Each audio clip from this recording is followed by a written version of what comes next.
امام زمانہ سر برہنہ پا برہنہ ماتم کر رہے تھے۔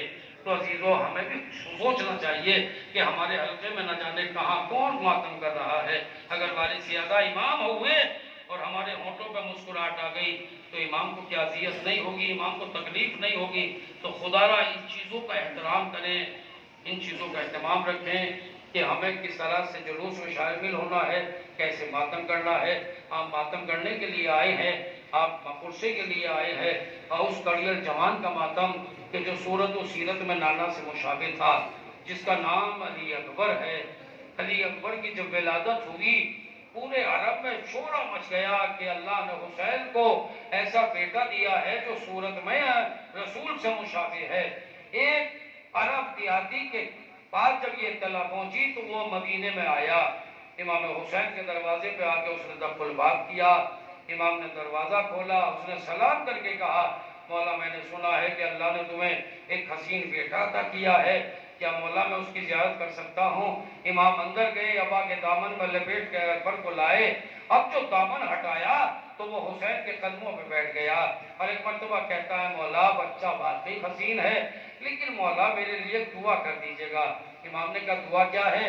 کہا دعا یہ ہے کہ اللہ مجھے بھی ایک ایسا بیٹا عطا کر دے۔ امام نے کہا بھائی ذرا کھڑا ہو۔ وہ کھڑا ہو گیا۔ مولا جی حکم کیا ہے؟ کہ یہ بتا کہ اگر میں دعا کروں اور اللہ تجھے ایسا بیٹا دے دے اور وہ بیٹا جوان ہو جائے اور تیرے ساتھ سفر کر رہا ہو اور راستے میں چلتے چلتے اس کے پیر پہ کانٹا لگ جائے تو تو کیا کرے گا؟ اس نے سر پیٹ لیا اور رو کے کہا مولا یہ نہ کہیے گا، وہ کانٹا میری آنکھ میں لگ جائے میں برداشت کر لوں گا، مگر بیٹے کے پیر پہ کانٹا برداشت نہیں کروں گا۔ حسین نے تڑپ کے کہا پلٹ جا، یہ کلیجہ تو حسین ہی کا ہوگا کہ اکبر کے سینے سے بچی کا پھل نکالے گا، ارے اکبر کی جوانی کو اٹھائے گا، علی اکبر کا لاشا اٹھائے گا۔ وہ چلا گیا۔ اکبر کی پرورش ہو رہی، 3 دن کا سن ہے علی اکبر کا کہ جناب زینب دروازے پہ آئی مبارکباد کے لیے اور آ کر کہا بھیا مبارک ہو، اللہ نے تمہیں ایسا بیٹا دیا ہے جو بالکل نانا کی شبیہ ہے۔ ہاں بہن تمہیں بھی مبارک ہو۔ اور ایک مرتبہ جناب زینب نے کہا بھیا میں نیک لینے آئی ہوں، بہن جو چاہے مانگ لو۔ ایک مرتبہ کہا جناب زینب نے ماں زہرا کی چادر کا پلہ پھیلایا اور پھیلا کے کہا بھیا بس کچھ نہیں، صرف اکبر کو مجھے دے دو۔ دونوں بہن بھائیوں میں باتیں ہو رہی تھی کہ جناب ام لیلہ نے اکبر کو اٹھایا کے حوالے سے اور لا کے زینب کی گود میں جھولی میں ڈال دیا۔ ہاتھ جوڑ کے کہا بی بی یہ تو آپ ہی کا تو ہے، میں تو کنیز ہوں، خدمت کرنے والی ہوں، بی بی یہ بچہ آپ ہی کا ہے۔ اور زینب نے اکبر کو سینے سے لگایا، لے کے چلی گئی۔ 18 سال زینب نے پالا ہے اکبر کو، کبھی حسین سے اکبر نے کوئی تمنا ظاہر نہیں کی ہے، کسی چیز کا مطالبہ نہیں کیا ہے۔ عزیزو مدینے کا واقعہ ہے کہ بنی ہاشم کے بچوں کو جناب عباس فنون جنگ سکھاتے تھے۔ ایک روز بنی ہاشم کی خواتین نے آگے کہا جناب زینب سے بی بی آج ہمارے دل میں تمنا ہے کہ ہم دیکھیں کہ ہمارے بچوں نے کتنا فنون جنگ سیکھا ہے، قاضی سے کہو کہ وہ ان بچوں کو فنون جنگ دکھائیں۔ لہذا پردوں کا اہتمام ہوا، قناتیں لگی، پس پردہ بنی ہاشم کی مسکرات بچیاں بیٹھ گئیں اور پردے سے ادھر بنی ہاشم کے جوان جناب عباس استاد ہیں، بنی ہاشم کے بچوں کو فنون جنگ سکھاتے ہیں۔ ایک مرتبہ نیزہ دے کر کہا کہ بیٹا انہوں محمد تم فنون جنگ دکھاؤ۔ دونوں بھائیوں نے فنون جنگ دکھائے۔ اس کے بعد کہا عبداللہ تم آگے بڑھو، اور اس کے بعد کہا قاسم تم بھی دکھاؤ۔ قاسم نے بھی فنون جنگ دکھائے، ایک ایک کر کے سب نے دکھا چکے۔ آخر میں علی اکبر رہ گئے۔ جناب عباس نے کہا بیٹا اکبر آؤ آگے بڑھو اور تم بھی فنون جنگ دکھاؤ تاکہ شہزادی کے کلیجے کو ٹھنڈک محسوس ہو۔ تلوار اٹھائی، دونوں چچا بھتیجوں نے فنون جنگ دکھانا شروع کیا۔ کبھی عباس حملہ کرتے تھے تو علی اکبر روکتے تھے، اکبر حملہ کرتے تھے تو عباس روکتے تھے۔ کافی دیر کے بعد کہا بیٹا اکبر اب تلوار رکھ دو، نیزہ اٹھا لو۔ اب دونوں نے نیزے کو اٹھایا، اکبر نے وار کیا، عباس نے روکا، عباس نے وار کیا، علی اکبر نے روکا۔ بہت دیر تک دونوں طرف سے نیزے چلتے رہے، لیکن اکبر شاگرد ہے، عباس استاد ہیں۔ عباس نے بڑی تیزی سے اپنے نیزے کو گھمایا اور گھما کے تیزی کے ساتھ ہاتھ اکبر کے کلیجے پہ سینے پہ لا کے روکا، پر جیسے سینے اکبر کے قریب نیزہ پہنچا، زینب جو پسے پردہ بیٹھی تھی پردے سے باہر نکل آئی، اکبر کی گردن میں باہیں ڈالی، میرے لال اگر یہ نیزہ نہ رکتا،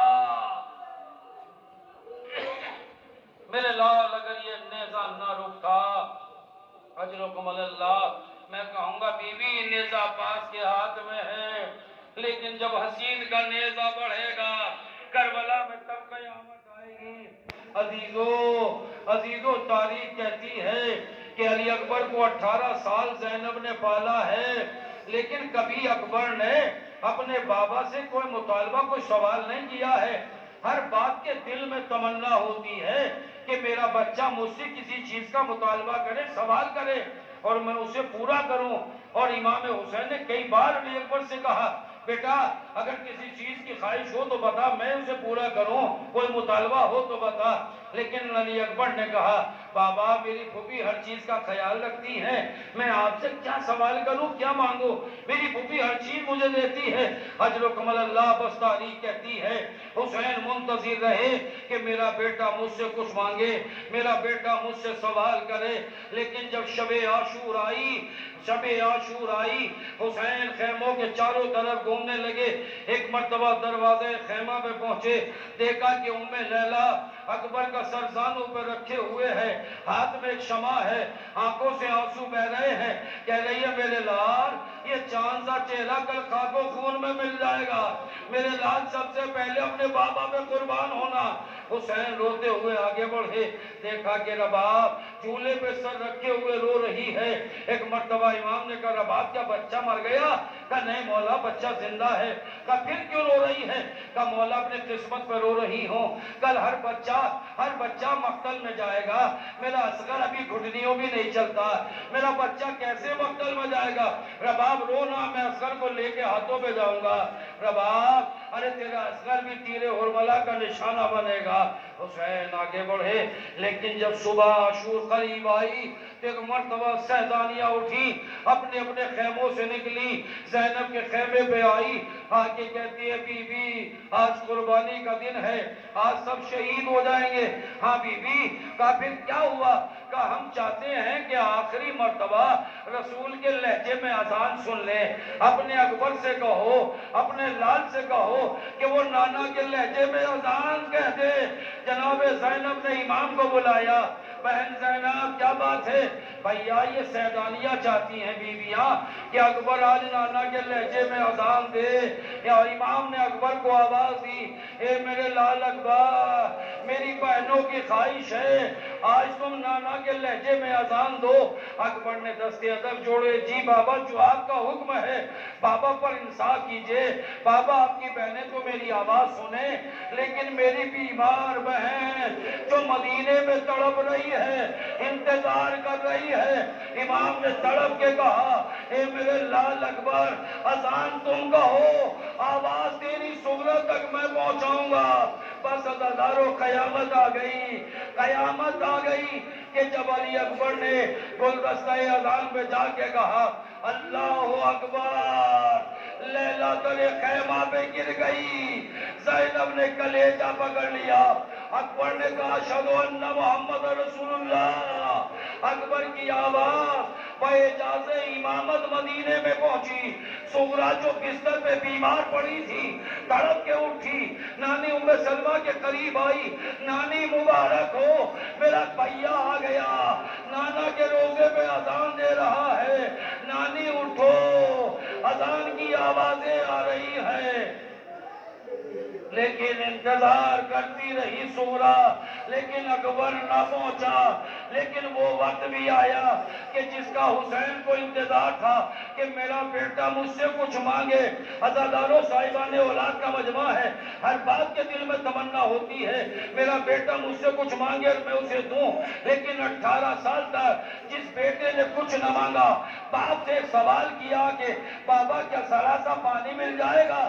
بابا میری زبان خشک ہے، میں ان دشمنوں کو بتاؤں کہ علی کس کو کہتے ہیں، علی کا خون کیا ہوتا ہے؟ کتنا چھوٹا سا سوال تھا حسین سے، ایک طرح سا پانی تو مانگا اکبر نے، لیکن روایت کہتی ہے کہ حسین نے نجف کا رخ کیا، چیخ مار کے روئے۔ جب کسی نے پوچھا آقا رونے کا سبب کیا ہے، کہا مجھے کچھ یاد آ گیا، جنگ صفین میں حملہ کر کے جب محمد حنفیہ آئے بھائی تو انہوں نے پانی مانگا، کمبر پانی لے کے بڑھا، لیکن بابا نے کہا کمبر پیچھے ہٹ، میں اپنے بیٹے کو خود پلاؤں گا، میرا بیٹا کامیاب ہو کے آیا ہے۔ ارے میرے بابا میرا اکبر بھی کامیاب ہو کے آیا ہے، بابا میرا اکبر پانی مانگ رہا ہے، میرا اکبر پیاسا ہے۔ عزاداروں سے قیامت آ گئی مقتل میں کہ جب اکبر کے سینے پہ برچھی لگی، اکبر دنیا سے گیا، حسین پہ قیامت ٹوٹ پڑی کہ حسین لاشیں کو کیسے اٹھائیں، کہ حسین کی طاقت ساتھ نہیں دے رہی ہے، آنکھوں کی بینائی جاتی رہی۔ اب حسین لاشیں کو اٹھاتے ہیں، کبھی رکھتے ہیں، کبھی اٹھاتے ہیں، کبھی رکھتے ہیں، آخر میں حسین نے کل خیموں کا رخ کیا، آواز دی بنی ہاشم کے بچوں آؤ اپنے بھائی کا لاشا لے جاؤ۔ بچے لاشے کے طرف دوڑے، کسی نے ہاتھوں کو سنبھالا، کسی نے پیروں